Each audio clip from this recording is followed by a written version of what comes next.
Ladies, can we talk tonight? Not surface level talk, but real talk.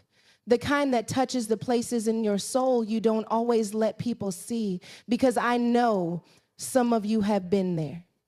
That moment when the silence gets loud, when he leaves and you're left with nothing but questions and a phone that doesn't ring.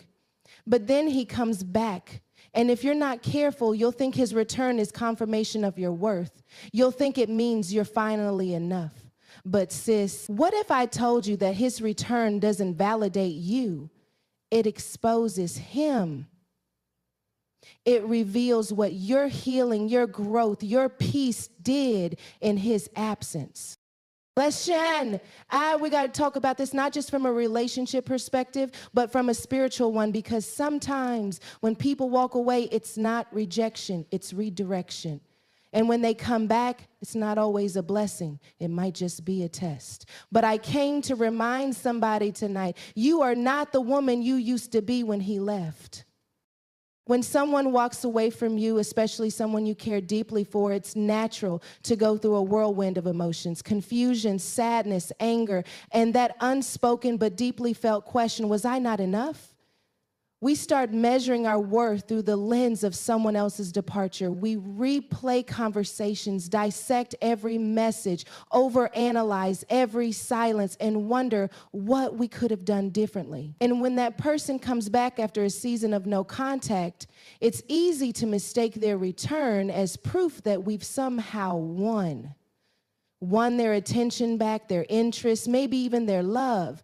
But the truth is, someone's return is not a measure of your value. It's not a stamp of approval or a sign that you finally become worthy in their eyes. That return often says more about them than it does about you. It might reflect their confusion, their loneliness, or their realization of what they lost, but it does not define your identity. What defines you is your growth, your healing, the woman you became while they were gone, because during that silence, while your heart was breaking, something powerful was happening underneath the surface. In the stillness, you were being stretched. In the emptiness, you were being filled with something new, self-respect, clarity, and maybe even purpose. You began to learn that your worth wasn't in how quickly someone texted back, how often they called, or how consistent their attention was. Your worth started to be rooted in something deeper, something unshakable. That growth may have looked like quiet mornings when you made your coffee without crying. It may have looked like unfollowing him, not out of spite, but out of strength. It may have shown up in late night journal entries, therapy sessions, or long talks with God where you begged for understanding, but found peace instead. Your growth didn't come wrapped in a pretty package. It came through pain, through letting go, through sitting with the ache of absence and not rushing to fill it with temporary comfort. And that process, that transformation, that's where your validation lives. You see, sometimes a man comes back not because he sees your new light, but because he remembers the access he used to have. He remembers the version of you that said yes when she should have said no. The woman who loved him through red flags, who gave grace beyond reason, who showed up even when he didn't ask her to. But what he doesn't know is that the woman he left is not the woman who's standing here today. The silence changed you, the space taught you, and now his return isn't a welcome sign, it's a wake-up call. This is the part they don't talk about, that sometimes people return not because they've grown, but because they expect you haven't. And if you're not rooted in your healing, you might mistake his reappearance as fate instead of recognizing it as familiarity. He might come back with apologies, with charm, with soft words and sweet memories. And if your growth isn't solid, you'll fall for potential instead of standing in your power. But sis, your growth was never about getting him back. It was about getting you back. The real you. The one who doesn't settle for bare minimum, who doesn't confuse inconsistency with mystery, who doesn't wait for someone else to decide she's valuable. When you start to grow, when you start to really evolve, you realize that peace is more attractive than passion that leaves you in pieces. You learn that presence isn't enough. It has to be purposeful. that love without respect isn't love at all. And that's why his return can't be your validation. Because if your worth rises and falls with his attention, you'll always be on shaky ground. One missed call will ruin your day. One bad message will make you spiral. One unanswered question will leave you restless. But when your worth is rooted in your growth, you can greet his return with clarity instead of confusion. It's okay to remember what you had. It's okay to feel a mix of emotions. Healing doesn't erase your memories. It just changes how they affect you. But your growth gives you the discernment to ask better questions. Not does he want me back, but is this still aligned with who I'm becoming? Not why did he leave, but why did I stay so long? And definitely not what if he's changed, but have I changed enough to know what I now deserve? This is where your power lies, in your ability to see the difference between history and destiny. Just because someone returns doesn't mean they're meant to stay. Sometimes their comeback is just closure in disguise. Sometimes it's life's way of checking if you really learned the lesson, because people always feel the shift in you when you heal. They may not have noticed your pain, but they'll notice your peace. They may not have respected your boundaries before, but now they sense the difference. The energy is no longer open access. The invitation has expired. You didn't become cold, you became clear. And if he comes back and sees the change in you, that's not your cue to shrink back into who you used to be just to keep him comfortable.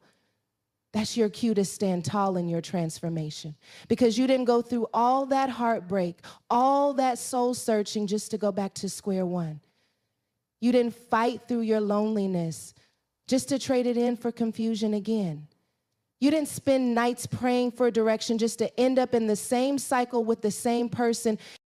The return isn't the prize, your healing is. The glow up wasn't just physical, it was spiritual, emotional, mental. And that version of you deserves someone who sees it, respects it, and mirrors it. So let his return be a reminder, not a reward. A reminder of how far you've come, of how much you've grown, of how you no longer wait for someone else to see your value, because you've already seen it for yourself. You are the validation. You are the breakthrough. You are the change. His return didn't make you whole. You were already on your way. You're not the woman who waits to be chosen. You're the woman who chooses herself. And that right there is where your real power lives. There's a strange kind of clarity that only shows up when the noise dies down, when the calls stop, when the texts no longer come through, when the attention you once relied on fades into absence. You find yourself face to face with the one thing many people avoid at all costs: silence. Silence is not just the absence of sound, it's the presence of truth. It's what settles in when distractions are removed, when emotional noise quiets down, and when the space someone else used to occupy becomes a mirror instead of a memory. And in that mirror, you begin to see things you couldn't or wouldn't see before. Not because the truth suddenly arrived, but because now, finally, you're still enough to notice it. When someone is in your life, especially someone who keeps you emotionally occupied, whether through love, confusion, excitement, or even chaos, their presence can cloud your ability to see clearly. Their actions might be inconsistent, their words vague, but you brush it off because at least they're there, at least they're reaching out, at least you're not being ignored. But presence without clarity is a trap. Just because someone is around doesn't mean they're committed. Just because someone is calling doesn't mean they're connected. Just because someone hasn't left doesn't mean they're truly invested. Sometimes their presence is simply a form of control, a way of keeping you close enough to feed their ego, but far enough to avoid responsibility. And when you're emotionally attached, it's easy to mistake proximity for intimacy.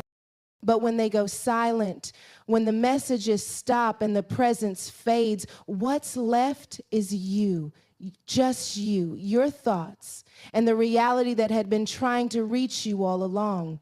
You begin to replay things that didn't sit right, but you ignored. You remember conversations where their words didn't match their actions. You finally admit how often you justified what didn't make sense. Silence, it doesn't pretend, it doesn't perform, it simply reveals. It pulls back the curtain on all the things you couldn't confront while you were still emotionally entangled. And while it may feel like rejection, silence is often protection in disguise, because without it, you may have stayed stuck in a cycle where confusion was normalized and your needs were secondary. Silence also reveals something deeper, not just about them, but about you, about your triggers, your fears, your patterns. It exposes the part of you that equated love with availability, even when that availability lacked sincerity. It brings to the surface your tendency to hold on tighter when someone pulls away. It shows you how much of your worth was tied to someone else's attention. And though it may be painful, this revelation is a gift, because you can't heal what you don't acknowledge. You can't grow past what you refuse to see. The silence is the space where you stop pretending, where the performance ends, where the truth steps in and whispers, now that they're gone, can you finally hear me? Sometimes the presence of someone in your life is so loud, it drowns out the voice of your own intuition, that gut feeling that said something wasn't right, that quiet knowing that you deserved more. But when they disappear, that voice gets louder. It starts asking real questions. Why did you settle for almost? Why did you ignore your boundaries? Why were you afraid to ask for what you really wanted? The silence becomes sacred. It becomes a sanctuary where the noise of emotional inconsistency is replaced by the wisdom of inner clarity.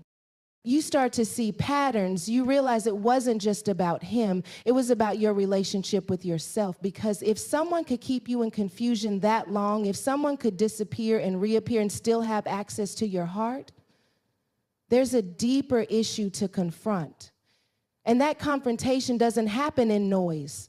It doesn't happen in arguments or in closure conversations. It happens in the quiet moments where you finally stop trying to fix, to chase, to earn, and instead you sit with yourself and feel the weight of what was never yours to carry. Silence reveals how heavy it's been, how tired you are, how much you've poured out without being poured into. This is the truth presence often tries to hide, because when someone is in your life, especially someone who hasn't done the work on themselves, their presence can be manipulative. It can create emotional noise that keeps you from noticing how empty the connection actually is. They might give you just enough to keep you hoping, but not enough to build anything real. They might speak about potential while never taking real steps toward partnership. And as long as they're there, part of you holds on, afraid to let go because you've made their presence a lifeline. But the absence is what sets you free, because when the noise stops, so does the illusion. When they're not texting, you're not distracted. When they're not calling, you're not anxious trying to decode their words. You begin to recalibrate, to feel your own emotions instead of absorbing theirs. You begin to question the version of love you accepted and why you accepted it. You stop seeing their silence as punishment and start recognizing it as space for your transformation. You stop interpreting their withdrawal as your failure and start understanding it as an opportunity for clarity. And when that clarity comes, it doesn't always bring comfort. Sometimes it hurts. It hurts to admit you were hoping they'd change, that you were waiting on a version of them they never promised to become, that you were willing to overlook things that deep down you knew would break you later. But even in that hurt, there's freedom, because you finally stop trying to rewrite the past and start accepting it for what it was. The silence taught you what their presence never could, what you truly need, what you deeply desire, and what you absolutely will no longer tolerate. You may have thought their presence was keeping you whole, but really it was keeping you distracted. And now that the silence has settled in, you see things clearly. You realize that peace feels different than the emotional roller coaster you were on. that real love doesn't confuse you, that respect is non-negotiable, and that when someone truly sees your value, they show up not just with their words, but with their consistency, their effort, their integrity. Silence doesn't lie. It just gives you the space to finally tell yourself the truth. There's something strange that happens when you start healing, when you begin to set boundaries you never had before, when you start telling yourself the truth instead of repeating old stories written in pain, when you stop blaming yourself for the things that broke you and start learning how to live beyond survival mode. Healing doesn't just change your mindset, it changes your energy. It shifts the way you walk into rooms, the way you respond to disrespect, the way you protect your peace. Healing transforms your inner world, but there's something most people don't talk about: what you attract while you're healing, especially what you start to attract back. Because healing doesn't just invite new things into your life. Sometimes it reattracts old things, past relationships, former friends, people you thought you were done with, energies you've outgrown. At first, it might seem confusing. You've done so much work. You've cried, journaled, gone to therapy, prayed, fasted, and fought your way back to yourself. So why does the past feel like it's knocking on your door again? Why does someone you thought you were finally over show back up in your DMs, in your dreams, or in your memory at the most inconvenient moment? It's not always a sign to reopen the door. Sometimes it's a sign that your healing is working, that you've shifted so much. The past wants to see if it still has access to you. It wants to test if you'll still answer to the same name, still react the same way, still entertain the same patterns. But the woman you are now doesn't sit at tables where her peace is the price. The version of you that exists post-healing isn't interested in repeating lessons that almost destroyed her. That's why certain people come back, not because they've changed, but because they feel the difference in you. Your energy has shifted. You don't chase anymore. You don't beg for clarity. You're no longer waiting for someone to choose you. You've already chosen yourself. And when you operate from that place, people who used to benefit from your brokenness start to feel that disconnection. They don't recognize the version of you that says no without guilt, that doesn't respond to breadcrumbs with open arms, that isn't moved by the same emotional games that once worked like clockwork. What you're attracting back is a reflection of who you used to be, not who you are now. And that gap between the old you and the healed you becomes painfully obvious when the past tries to re-enter. You start to notice how small the conversations feel, how forced the connection seems, how you're no longer excited by the potential. You're now focused on the reality. You're not looking for butterflies anymore. You're looking for peace. You're not drawn to inconsistency masked as passion. You're attracted to consistency wrapped in stability. Out of healing changes your taste, it changes your tolerance, it raises your standards, not just in others, but in yourself. And with that shift comes the return of people who are still operating at the level you left behind. They may be familiar, but they're not aligned. They may bring memories, but they don't bring growth. And this is where many people get stuck, because familiarity feels safe even when it's unhealthy. When someone returns, especially someone who knew how to speak to the unhealed version of you, it can stir something emotional. It can make you second guess your progress. It can make you wonder if maybe they've changed too. But just because they come back doesn't mean they've evolved. Sometimes they just miss the access. They miss the old dynamic, the one where you overextended and they underdelivered, where you gave too much and asked for too little, where your need for a connection outweighed your need for clarity. But that dynamic no longer fits, not because you're bitter, but because you're better. Better at listening to your gut, better at protecting your peace, better at identifying what's healthy and what's just familiar dysfunction. You attract back what no longer fits your healed self, because healing is like turning on a light in a room that's been dimmed for too long. And when that light comes on, everything becomes visible. You can see clearly what used to blend into the shadows. You can't unsee the red flags. You can't unknow what peace feels like. And now anything that threatens that peace feels like chaos in disguise. It doesn't matter how charming they are, how nostalgic the connection feels, or how much you once loved them. You can't return to a version of yourself that no longer exists. And even if you tried, you wouldn't fit there anymore. The healed version of you is too full of self-awareness, too grounded in truth, too familiar with joy that doesn't come with confusion. So when someone from your past returns, it's not a sign that you should go backward. It's a sign that you've moved forward. You've elevated, and elevation requires evaluation, not just of others, but of yourself. Because sometimes it's not about who comes back, but how you respond. Do you shrink to fit their comfort, or do you stand firm in your growth?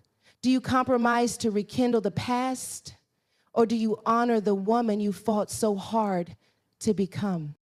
Your healing didn't happen by accident. It cost you something. Nights of wrestling with yourself, days of questioning your worth, moments where you almost went back because it was easier than sitting in the unknown. But you stayed. You stayed with yourself long enough to learn who you are without the noise, without the relationship, without the external validation. And now you have to protect that woman, not because she's fragile, but because she's finally whole. Wholeness changes what you entertain. It changes what you allow. It changes how long you stay where you're no longer growing. So when someone you've outgrown returns, it's not your job to convince them of who you've become. It's your job to discern whether they have the capacity to meet you where you are now. And if they don't, it's okay to let them go again, not in anger, not in bitterness, but in truth. The truth that your healed self deserves more than just familiarity. She deserves alignment. And sometimes alignment means saying no to what once felt like home, because home is no longer where your soul finds rest. Closure is one of those things people chase without realizing they already hold the power to give it to themselves. We wait on the call, the explanation, the apology, the moment when everything will finally make sense. We convince ourselves that healing can't happen until they admit what they did, until they explain why they did it, until they tell us what we meant to them. But the truth is, the longer you wait on someone else to bring you peace, the longer you delay your own freedom. Closure doesn't come wrapped in someone else's words. It comes from within, in the quiet, in the resolve, in the moment you decide you no longer need answers to move forward. There's a lie we often believe, and it sounds something like this: if I could just talk to them one more time, I'd finally understand. But how many times have you already had that conversation? How many ways did you rephrase your questions, hoping this time they'd respond with clarity instead of deflection? How many nights did you stay up rehearsing what you would say, what you would ask, what you would finally get off your chest? And how many times did you walk away from those conversations more confused, more disappointed, more lost than you were before? Because closure isn't about what they say, it's about what you accept. It's not about their truth. It's about your reality. You don't need someone to confirm the pain they caused in order to release it. You don't need their explanation to validate what you already felt. You lived through the confusion. You held yourself through the anxiety. You pieced together the silence into a narrative that gave you just enough peace to get out of bed in the morning. You survived what they didn't have the courage to address. That survival alone is enough evidence to decide that you're done seeking permission to let go. The moment you realize closure is a decision is the moment you take your power back. Because when you treat it like a conversation, you place your healing in someone else's hands. You say, I can't move forward unless you give me the words I want to hear. And when those words don't come, you stay stuck, not because you're weak, but because you're waiting. waiting on someone who may never be honest, waiting on someone who may never see your worth, waiting on someone who may not even be capable of giving you the truth you're hoping for. Closure that comes from them is always at risk. They can withhold it, they can twist it, they can use it to re-enter your life with just enough charm to confuse you again, but closure that comes from within can't be taken away. It doesn't waver. It's not dependent on their growth or their guilt. It comes from choosing to honor what you felt, even if they never acknowledge it. It's choosing to believe your intuition, even if they call you crazy. It's choosing to walk away, not because they told you to, but because you finally told yourself the truth. Sometimes the truth is simple but painful. They didn't love you the way you loved them. They weren't ready. They weren't honest. They weren't for you. And even if they had reasons, even if they had trauma, even if they had struggles you wanted to help them heal from, it doesn't change the outcome. Intentions don't erase impact, and understanding their pain doesn't mean you have to keep experiencing yours. And have compassion without inviting chaos. You can forgive someone and still decide they don't belong in your life. We think closure is a final chapter signed by both parties, but sometimes you're the only one signing the page. Sometimes you write the ending alone. And that doesn't make it any less valid. You don't need a shared conclusion to know the story is over. You don't need their blessing to walk away. Your healing doesn't require their cooperation. You can close the book quietly on your own and still be whole. People often come back when they sense they've lost access. And sometimes the temptation to re-engage is strongest right when you've made peace. They might return with kind words, apologies, or confusion disguised as curiosity. How have you been? I've been thinking about you. I miss what we had. But you'll know whether your closure was real based on your reaction. If their presence still stirs chaos in your spirit, if their words still make you question what you already healed from, you haven't made the decision yet. But when you can hear from them and still remain anchored, when you can smile and know it's truly over, that's when you know you've made peace with the silence. Closure isn't dramatic. It's not always emotional. Sometimes it's subtle. It's the moment you delete the messages, not out of anger, but because you no longer need to reread the past. It's when you stop checking their page, not because you're forcing yourself, but because it genuinely no longer interests you. It's when you stop explaining to others why it ended and start talking about what you've learned since it did. Closure looks like self-respect. It looks like new boundaries. It looks like joy that isn't tied to someone else's behavior. It's not loud, it's steady. And even if you never get the apology, even if they never admit what they did, even if they rewrite the story to make themselves the victim, you are still allowed to move on. You are still allowed to thrive. You are still allowed to build a life where their absence doesn't hurt anymore, because healing doesn't wait for permission, growth doesn't wait for validation, and peace doesn't wait for closure to be mutual.